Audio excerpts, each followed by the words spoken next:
Right Hyderabad లో భారీ వర్షం బీభత్సం సృష్టించింది. కుంభవృష్టితో నగరంలోని దాదాపు అన్ని ప్రాంతాలు వణికిపోయాయి. అత్యధికంగా మల్కాజ్గిరి వినాయక్ నగర్ వార్డు ఆఫీస్ ప్రాంతంలో 13 సెంటీమీటర్ల వర్షపాతం నమోదైంది. బాన్సిల్లల్పేటలో 8.7, హిమాయత్ నగర్ విఠల్వాడిలో 7.9 సెంటీమీటర్ల వర్షం కురిసింది. ఉరుములు మెరుపులు ఈదురుగాలతో వర్ణుడు విరుచుకుపడడంతో నగరం అల్లాడిపోయింది.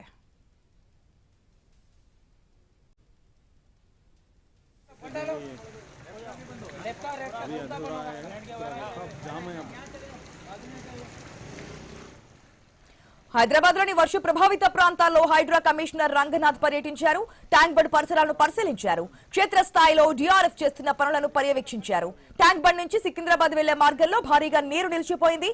చెట్టు పడిపోవడంతో ట్రాఫిక్ కు తీవ్ర అంతరాయం కలిగింది. అక్కడ పరిస్థితిని రంగనాథ్ పర్యవేక్షించారు. 76 చోట్ల చెట్లు పడిపోవడంతో వాటిని హైడ్రా సిబ్బంది తొలగిస్తున్నారని రంగనాథ్ తెలిపారు.